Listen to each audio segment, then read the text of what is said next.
പമ്പുകളെക്കുറിച്ചുള്ള കൂടുതൽ അറിവിനായി Thundathil ട്രേഡേഴ്സിന്റെ channel subscribe ചെയ്യുക. ഇന്നത്തെ നമ്മുടെ വീഡിയോ സീവേജ് പമ്പുകളെ കുറിച്ചാണ്. സെപ്റ്റി ടാങ്ക് ക്ലീൻ ചെയ്യുക, നമ്മുടെ ബയോഗ്യാസിന്റെ സ്ലറി അടിക്കുക, അതായത് ഡയറി ഫാമിലൊക്കെ യൂസ് ചെയ്യുക, സിംഗിൾ ഫേസിലും 3 ഫേസിലും വർക്ക് ചെയ്യുന്നത് അങ്ങനെയൊക്കെ അടിക്കാൻ നേരത്തെ എന്തൊക്കെ പ്രത്യേകതകളാണ് നമ്മളൊരു പമ്പിൽ ശ്രദ്ധിക്കുന്നത്. ഇത് പെട്ടെന്ന് സോളിഡുകളൊന്നും കയറി അടയാത്ത ക്ലോഗിങ് ചാൻസസ് ഒക്കെ വളരെ കുറവാണ്. എല്ലാവർക്കും നമസ്കാരം, ഞാൻ എൽദോസ്. തുണ്ടത്തിൽ ട്രേഡേഴ്സിൻ്റെ മറ്റൊരു വീഡിയോയിലേക്ക് എല്ലാവർക്കും സ്വാഗതം. ഇന്നത്തെ നമ്മുടെ വീഡിയോ സീവേജ് പമ്പുകളെ കുറിച്ചാണ്.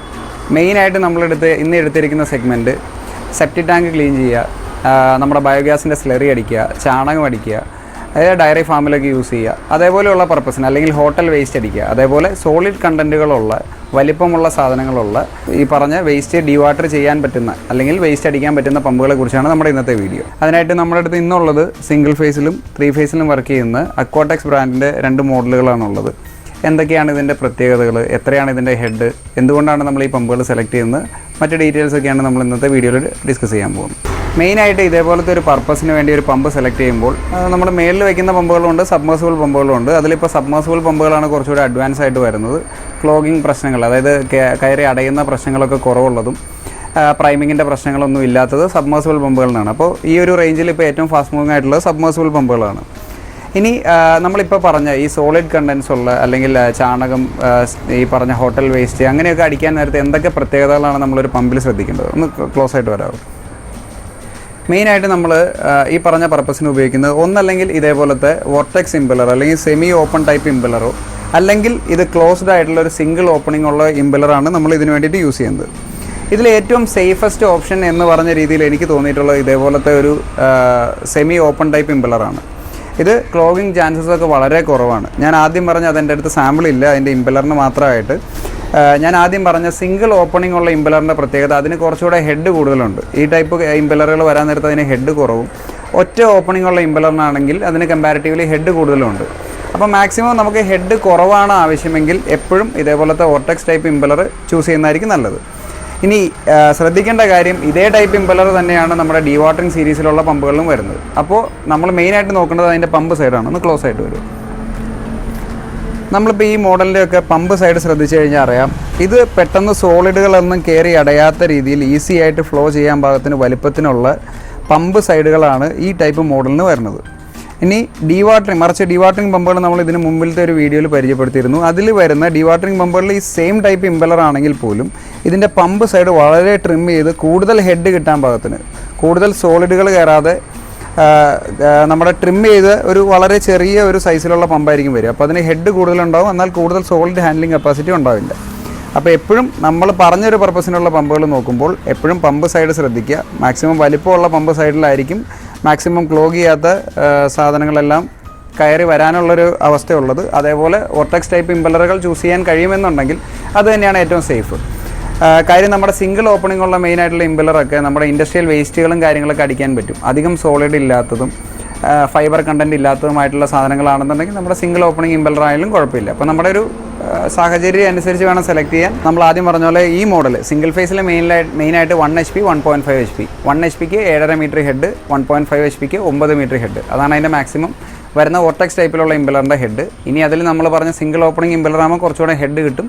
പക്ഷെ അത് അത്രയ്ക്ക് അത്യാവശ്യമാണ്. നിങ്ങൾക്ക് ഹെഡ് കാൽക്കുലേഷനിൽ അങ്ങനെ നമ്മളിപ്പോൾ ഇതിനെ എക്സീഡ് ചെയ്യുന്നൊരു ഹെഡ് വരുന്നുണ്ടെങ്കിൽ മാത്രം അതിലേക്ക് പോയാൽ മതി. അപ്പോൾ 3 ഫേസ് മോഡലിൽ നമ്മൾ ആവറേജ് ചെയ്ത് നോക്കുവാണെങ്കിൽ ഞാൻ പറഞ്ഞ പോലെ 1.5 HP തൊട്ട് ഹയർ HP നമുക്ക് എത്ര ആവശ്യത്തിന് വേണമെങ്കിലും അവൈലബിൾ ആണ്. ഇപ്പോൾ ആവറേജ് ഇതിൻ്റെ ഒരു ഡിസ്ചാർജ് നോക്കുവാണെങ്കിൽ ഇതിൻ്റെ ഹെഡ് റേഞ്ച് 4 തൊട്ട് 14 മീറ്റർ വരെയാണ്. മിനിമം ഹെഡിൽ ഇതിൻ്റെ ഡിസ്ചാർജ് 39,500 ലിറ്ററാണ് ഇതിൻ്റെ ഡിസ്ചാർജ് വരുന്നത്.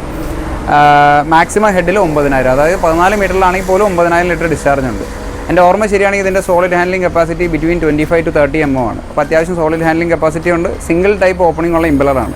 കാരണം ആ സൈഡിലേക്ക് കുറച്ച് ഹെഡ് കൂടുതലായതുകൊണ്ട് തന്നെ അതേപോലെയുള്ള ഇമ്പലറാണ് നമ്മൾ ഈ ഇതിൽ യൂസ് ചെയ്തേക്കുന്നത്. ഇപ്പോൾ നമ്മൾ ഈ സെലക്ഷൻ്റെ കാര്യം പറഞ്ഞാൽ തന്നെ നമ്മൾ ശ്രദ്ധിക്കേണ്ട മറ്റൊരു കാര്യമാണ് അതിൻ്റെ സോളിഡ് ഹാൻഡ്ലിംഗ് കപ്പാസിറ്റി. ഈ സീവേജ് പമ്പുകൾക്കെല്ലാം ഒരു സോളിഡ് ഹാൻഡ്ലിംഗ് കപ്പാസിറ്റി അതിൻ്റെ ചാർട്ടിൽ മെൻഷൻ ചെയ്തിട്ടുണ്ടാവും. ആവറേജ് ഒരു 20 mm 25 mm 30 mm തൊട്ട് 50 mm 65 mm വരെയുള്ള സോളിഡ് ഹാൻഡ്ലിംഗ് കപ്പാസിറ്റി ഉള്ള പമ്പുകൾ വരുന്നുണ്ട്. അത് നമ്മളിപ്പോൾ പറഞ്ഞ 1/2 HP മുതൽ 10 HP 15 HP 20 HP നമ്മൾ ഏതൊരു റേഞ്ചിലും സീവേജ് പമ്പുകൾ അവൈലബിൾ ആണ്. ആ അവൈലബിലിറ്റിക്ക് അനുസരിച്ച് നമ്മുടെ പമ്പ് സൈസിനനുസരിച്ച് അതിൻ്റെ സോളിഡ് ഹാൻഡ്ലിംഗ് കപ്പാസിറ്റിയും കൂടും. അത് നമ്മൾ ശ്രദ്ധിക്കേണ്ട മറ്റൊരു കാര്യമാണ്. നമുക്ക് അധികം സോളിഡായിട്ടുള്ള കണ്ടൻസ് ഉള്ളതാണെങ്കിൽ അതിൻ്റെ വലിപ്പം കാര്യങ്ങളൊക്കെ നമുക്ക് മനസ്സിലാക്കാൻ പറ്റുന്നതാണെങ്കിൽ നമുക്ക് ഈസി ആയിട്ട് അതേപോലത്തെ സോളിഡ് ഹാൻഡ്ലിംഗ് കപ്പാസിറ്റിയോടും കൂടി പമ്പ് സെലക്ഷനിലൊന്ന് കൺസിഡർ ചെയ്യുക. ഇനി ഇതേപോലെയുള്ള പമ്പുകൾ ചില പമ്പുകളിൽ ഫ്ലോട്ട് വരുന്നുണ്ട്. വിത്ത് ഫ്ലോട്ട് എന്ന് പറഞ്ഞു കഴിഞ്ഞാൽ നമ്മളൊരു പിറ്റിലേക്ക് ഇട്ടിട്ട് പമ്പിന് കണക്ഷൻ കൊടുത്ത് ഇട്ടേർന്ന് കഴിഞ്ഞാൽ ആ പിറ്റ് നിറയുന്നതിനനുസരിച്ച് അത് ഓട്ടോമാറ്റിക്കായിട്ട് ഓൺ ആവുകയും പിറ്റ് പറ്റി പമ്പിൽ വെള്ളമില്ലാത്ത ഒരു അവസ്ഥ വരുന്ന കഴിയുമ്പോൾ അത് ഓട്ടോമാറ്റിക്കായിട്ട് ഓഫ് ആവുകയും ചെയ്യും. അപ്പോൾ ചിലർക്കുള്ള സംശയം ഇത് ഈ വെള്ളത്തിലിടുന്ന പമ്പ് ആയതുകൊണ്ട് ഇത് സ്ഥിരമായിട്ട് ഇട്ട് വെച്ചാൽ കംപ്ലയിൻറ്റ് വരില്ലേ കാര്യങ്ങളിൽ നിന്നാണ്. അങ്ങനെ ഇമ്പല്ലർ ഒട്ടിപ്പോവില്ലേ? കാരണം മേളിൽ വയ്ക്കുന്ന പമ്പുകളൊക്കെ നമ്മൾ ശ്രദ്ധിച്ചറിയാം, ഒരു തവണ പമ്പ് ചെയ്തിട്ട് നിർത്തിയിട്ട് പിറ്റേ ദിവസം ഓണാക്കാൻ പോകുമ്പോൾ അത് അതിൻ്റെ ഇമ്പല്ലർ ഒട്ടിപ്പോകാറുണ്ട്. അപ്പോൾ നമ്മൾ ഒന്നല്ലേ അഴിച്ച് ക്ലീൻ ചെയ്യണം, അല്ലെങ്കിൽ പുറകെ ഫാനിയുടെ കുത്തി അത് ടൈറ്റായി നിൽക്കുന്ന ഷാഫ്റ്റ് ലൂസ് ചെയ്ത് കൊടുക്കണം. അങ്ങനെയുള്ള പ്രശ്നങ്ങളൊക്കെ വരാറുണ്ട്. ഇത് നമ്മളിപ്പോൾ ഫ്ലോട്ട് സിസ്റ്റം ആയതുകൊണ്ട് തന്നെ ഈ പമ്പിൽ എപ്പോഴും വെള്ളം കെട്ടിക്കിടക്കുന്ന ഒരു ലെവൽ വരെ എപ്പോഴും വെള്ളം നമ്മുടെ പിറ്റിലുണ്ടാവും. അപ്പോൾ അത് ഡ്രൈ ആയിട്ട് പോയി, അതായത് വെള്ളം ഒരു തവണ കയറി ഇറങ്ങി അത് ഡ്രൈ ആയിട്ട് പോയാലാണ് ഈ ഒട്ടാനുള്ള സാധ്യതകളുള്ളൂ. എപ്പോഴും വെള്ളത്തിൽ കിടക്കുന്ന ഒരു സാധനത്തിന് അങ്ങനെയുള്ള പ്രശ്നങ്ങളില്ല. 3 ഫേസ് ആണെങ്കിൽ അത് അത്രത്തോളം സേഫാണ്. കാരണം അതിൻ്റെ സ്റ്റാർട്ടിങ് ടോർക്ക് അധികമായതുകൊണ്ട് തന്നെ എന്ത് പ്രശ്നങ്ങൾ വന്നു കഴിഞ്ഞാലും സ്റ്റാർട്ട് ചെയ്യാനുള്ള ഒരു ടോർക്ക് അതിന് കിട്ടും. അപ്പോൾ സിംഗിൾ ഫേസിനേക്കാൾ കുറച്ചുകൂടെ സേഫ് 3 ഫേസ് ആണ്. സിംഗിൾ ഫേസ് ആണെങ്കിലും പ്രശ്നമില്ല, കാരണം ഞാൻ ഈ പറഞ്ഞ പോലെ എപ്പോഴും പമ്പ് വെള്ളത്തിലായിരിക്കും കിടക്കുക. ഇനി എല്ലാവരും എല്ലാ വീഡിയോയിലും ചോദിക്കുന്നൊരു കാര്യം പമ്പുകളുടെ പ്രൈസ് റേഞ്ചാണ്. ഇപ്പോഴത്തെ ഒരു അവസ്ഥയിൽ വളരെ പെട്ടെന്ന് പ്രൈസുകൾ മാറിക്കൊണ്ടിരിക്കുന്ന ഒരു അവസ്ഥയാണുള്ളത്. എങ്കിലും ഇപ്പോൾ നമ്മൾ ഈ വീഡിയോ ഷൂട്ട് ചെയ്യുന്ന ദിവസത്തെ പ്രൈസ് ഞാൻ പറയാം. ഇപ്പോൾ ഇത് 1 HP ഏകദേശം 2 ഇഞ്ച് ഡെലിവറി സൈസാണ്. മാക്സിമം 7.5 മീറ്റർ ഹെഡ് കിട്ടുന്ന മോഡലാണ്. മിനിമം ഹെഡിൽ 30,000 ലിറ്ററിനടുത്ത് ഡിസ്ചാർജ് ഉണ്ട്. അപ്പോൾ ഈ ഒരു മോഡലിന് നമുക്ക് ആവറേജ് 1 HP 15,400 1.5 HP 18,200 ഇപ്പോഴത്തെ കറണ്ട് ആയിട്ടുള്ള റേറ്റ്. പലരും നമ്മുടെ വീഡിയോ കണ്ടിട്ട് കോൺടാക്ട് ചെയ്യുന്നത് ചിലപ്പോൾ 2 മാസമോ 5 മാസമോ 6 മാസം കഴിഞ്ഞിട്ടൊക്കെ ആയിരിക്കും. ആ സമയത്ത് ഈ റേറ്റാണ് പ്രൈസ്. ഇത് നമ്മൾ വീഡിയോയിൽ മെൻഷൻ ചെയ്തുകൊണ്ട് വില മാറ്റം വരാതിരിക്കാനുള്ളൊരു അവസ്ഥയില്ല, എപ്പോഴും മാറിക്കൊണ്ടിരിക്കുകയാണ്. ഇനി നമ്മൾ ഇതിപ്പോൾ സിംഗിൾ ഫേസിൻ്റെ കാര്യമാണ്. 1 HP 1.5 HP ഞാൻ പറഞ്ഞ ഫാസ്റ്റ് മൂവിങ് മോഡൽ. ഇനി 3 ഫേസിലേക്ക് കടന്നു കഴിഞ്ഞാൽ ഈ കമ്പനിക്ക്, അതായത് അക്വാടെക്സിൻ്റെ കമ്പനിക്ക് 1.5 HP 3 ഫേസിൻ്റെ ASWP എന്ന് പറഞ്ഞ ഈ മോഡൽ സ്റ്റാർട്ട് ചെയ്യുക. അത് എത്ര റേഞ്ച് വരെയുണ്ട് എങ്കിലും ആവറേജ് 1.5 HP തന്നെ 22,000 രൂപയാണ് സ്റ്റാർട്ടിങ്. 2 HP നമ്മളിപ്പോൾ എടുത്തേക്കുന്ന ഈ 2 HP മോഡലിന് 32,000 രൂപ ആ ഒരു പ്രൈസ് റേഞ്ചിലേക്ക് വരും. അതാണ് ആവറേജ് ഒരു പ്രൈസ് റേഞ്ച് എന്ന് പറയുന്നത്. ഇനിയുള്ളൊരു സംശയം, കൂടുതൽ പുല്ല്, ഫൈബർ കണ്ടൻസ്, ഒരുപാട് പുല്ല് കേട്ടോ. നമ്മൾ നോർമൽ ഒരു ചെറിയ കലങ്ങി കയറുന്ന സാധനങ്ങളോ കുറച്ച് ഫൈബർ കണ്ടൻ്റൊക്കെ ഉണ്ടെങ്കിൽ പോലും നമ്മുടെ ഈ വോർട്ടെക്സ് ഇമ്പലർ ആണെങ്കിലും നമ്മൾ പറഞ്ഞ സിംഗിൾ ഓപ്പൺ ടൈപ്പ് ഇമ്പലർ ആണെങ്കിലും ഒറ്റ ഓപ്പണിംഗ് ഉള്ള ഇമ്പലർ ആണെങ്കിലും കയറി വരും. ഇനി അതിന് മറിച്ച് കൂടുതൽ കണ്ടൻറ്റുകളുള്ളത്, കൂടുതൽ വൈക്കോല്, പുല്ല് ഒക്കെ ഉള്ള സ്ഥലങ്ങളാണെന്നുണ്ടെങ്കിൽ നമ്മൾ അതിൻ്റെ കട്ടർ ടൈപ്പിലേക്ക് പോകണം. പലരും ഇതിന് ഗ്രൈൻഡർ ടൈപ്പ് പമ്പുകൾ വേണമെന്ന് ചോദിക്കാറുണ്ട്. നോർമലി നമ്മൾ ഈ ഒരു പർപ്പസിന് ഗ്രൈൻഡർ പമ്പുകൾ ഉപയോഗിക്കാറില്ല. അത് കൂടുതലും നമ്മുടെ ഹോസ്റ്റൽ സ്ഥലങ്ങളൊക്കെ, നാപ്കിൻ പോലെ തുണിയൊക്കെ പോലെയുള്ള സാധനങ്ങൾ കണ്ടൻറ്റുകൾ വരുന്ന സ്ഥലങ്ങളിലാണ് ഗ്രൈൻഡർ പമ്പുകളിലേക്ക് പോകാറുള്ളൂ. നോർമൽ ഈ പറഞ്ഞ പർപ്പസിന് മാക്സിമം വയ്ക്കാവുന്നൊരു ഇതെന്ന് പറഞ്ഞു കഴിഞ്ഞാൽ കട്ടർ പമ്പുകളാണ്. കട്ടർ ടൈപ്പ് പമ്പുകൾ മാത്രമായിട്ട് നമ്മൾ വേറൊരു വീഡിയോയിൽ നിങ്ങൾക്ക് അതിനെക്കുറിച്ചൊരു ഡീറ്റെയിൽഡ് ആയിട്ടുള്ള റിവ്യൂ പറയാം. കട്ടർ ടൈപ്പ് പമ്പുകൾ പെട്ടെന്ന് നോക്കുകയാണെന്നുണ്ടെങ്കിൽ ഷാർപ്പ് എഡ്ജസ് ഉള്ള ഇമ്പലറുകളാണ് അതിൽ യൂസ് ചെയ്യുന്നത്. അപ്പോൾ ഒരുപാട് നീളമുള്ള ഫൈബർ കണ്ടൻറ്റുള്ള സാധനങ്ങളോ അല്ലെങ്കിൽ വലിപ്പമുള്ള സാധനങ്ങളോ വന്നു കഴിഞ്ഞാൽ കട്ട് ചെയ്ത് ചെറിയ പീസുകളായി കയറി വരാൻ പാകത്തിനുള്ള ഒരു സിസ്റ്റമാണ് അതിൽ ഉപയോഗിച്ചിരിക്കുന്നത്. സിംഗിൾ ഫേസിൽ ഒരു പരിധി വരെ ആരും ഈ കട്ടർ ടൈപ്പ് പമ്പുകൾ ഉപയോഗിക്കാറില്ല. പല മോഡലുകളും പല കമ്പനികളും ഇറക്കിയെങ്കിലും വലിയൊരു സക്സസ് ആയില്ല. പ്രത്യേകിച്ച് ഒരു അഹമ്മദാബാദ് കമ്പനിയൊക്കെ ഉണ്ട്, ഞാൻ പേരെടുത്ത് പറയുന്നില്ല. അത് വളരെ ചില സ്ഥലങ്ങളിൽ വർക്ക് ചെയ്യുന്നുണ്ട്, ചില സ്ഥലങ്ങളിൽ വർക്ക് ചെയ്യുന്നില്ല. അപ്പോൾ ഒരു കൺസിസ്റ്റൻസി ഇല്ലാത്തൊരു പ്രശ്നം അതിനുണ്ടായിരുന്നു. എന്നാൽ ചില പുതിയ കമ്പനികളൊക്കെ ഇതേ സിസ്റ്റം തന്നെ സിംഗിൾ ഫേസിൽ ഇൻ്റഗ്രേറ്റ് ചെയ്ത് നല്ല മോഡലുകൾ വരുന്നുണ്ട്. അപ്പോൾ സിംഗിൾ ഫേസിൽ വെക്കണോ എന്ന് ചോദിച്ചു കഴിഞ്ഞാൽ അതൊരു കമ്പനിയെ ഡിപ്പെൻഡ് ചെയ്തിരിക്കും. നിങ്ങൾ സെലക്ട് ചെയ്യുന്ന കമ്പനി നല്ലതാണെങ്കിൽ സിംഗിൾ ഫേസിൽ കട്ടർ ടൈപ്പും സക്സസ് ആവും. മറിച്ച് എപ്പോഴും 3 ഫേസ് പമ്പുകളിലാണ് കട്ടർ ടൈപ്പ് പമ്പുകൾ കൂടുതലും സക്സസ് ആവുക എന്ന് നമുക്ക് പറയാൻ പറ്റും.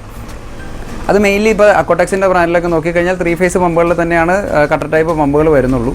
ആവറേജ് ഒരു 2 HP പമ്പിനൊക്കെ തന്നെ 30,000 രൂപയുടെ മേളിൽ പ്രൈസ് റേഞ്ച് ഉള്ളവയാണ് ഈ കട്ടർ ടൈപ്പ് പമ്പ് എന്ന് പറഞ്ഞാൽ.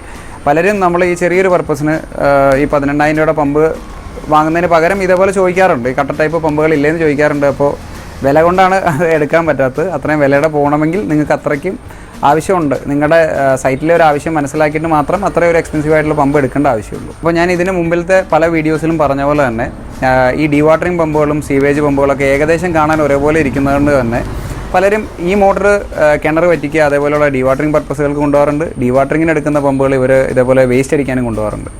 അങ്ങനെ അത് കംപ്ലൈൻറ്റുകളും വരാറുണ്ട്. കാരണം സോളിഡ് ഹാൻഡ്ലിംഗ് കപ്പാസിറ്റി ഇല്ലാത്ത ഡീവാട്ടറിംഗ് പമ്പുകൾ ഉപയോഗിച്ച് സീവേജ് കൈകാര്യം ചെയ്യാൻ പറ്റില്ല. അപ്പോൾ അത് നമ്മൾ എടുക്കുന്ന സെലക്ഷനിൽ വളരെ ശ്രദ്ധിക്കുക. നമുക്ക് ആവശ്യം മനസ്സിലാക്കിയിട്ട് കൃത്യമായിട്ട് സെലക്ട് ചെയ്യാൻ ശ്രമിക്കുക. അപ്പോൾ കംപ്ലൈൻറ്റുകളൊക്കെ വളരെ കുറവായിരിക്കും. മാക്സിമം ഞാൻ ഇതിൻ്റെ ഒരു ഡെമോ വീഡിയോ കാണിക്കാൻ പാകത്തിനുള്ള ഒരു വീഡിയോ കമ്പനിയിൽ നിന്ന് റിക്വസ്റ്റ് ചെയ്തിട്ടുണ്ട്. നമുക്കിത് പ്രാക്ടിക്കലായിട്ട് എവിടെയും കൊണ്ട് ചെയ്യാൻ പറ്റില്ല. അതേപോലെ ചെയ്ത സൈറ്റുകളിൽ സപ്ലൈ ചെയ്തേക്കുന്ന സൈറ്റുകളിലാണെങ്കിൽ നമുക്ക് അതിൻ്റെ ഒരു വീഡിയോ ഡയറക്റ്റ് പോയി എടുക്കാനുള്ള ബുദ്ധിമുട്ടുകളുണ്ട്.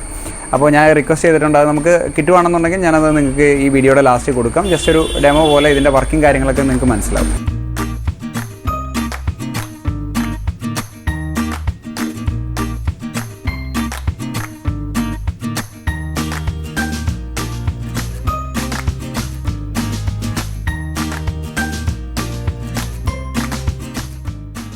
ഇത്രയേ ഉള്ളൂ ഇന്നത്തെ വീഡിയോ. തീർച്ചയായിട്ടും ഇത് ഈ ടൈപ്പ് പമ്പുകൾ സെർച്ച് ചെയ്ത് ഒരുപാട് പേര് കോൺടാക്ട് ചെയ്യുന്നുണ്ട്. അപ്പോൾ അവർക്ക് ഒരു പരിധി വരെ ഉള്ള സംശയങ്ങൾ ഈ വീഡിയോയിലൂടെ തീരുമെന്നാണ് എൻ്റെ പ്രതീക്ഷ. തീർച്ചയായിട്ടും ഈ വീഡിയോ നിങ്ങൾക്ക് ഇഷ്ടപ്പെടുന്നുണ്ടെങ്കിൽ ഇത് മറ്റുള്ളവരിലേക്ക് ഷെയർ ചെയ്ത് കൊടുക്കുക. അതേപോലെ ഞങ്ങളുടെ ചാനൽ സബ്സ്ക്രൈബ് ചെയ്യുക, വീഡിയോ ലൈക്ക് ചെയ്യുക, സപ്പോർട്ട് ചെയ്യുക. Thank you.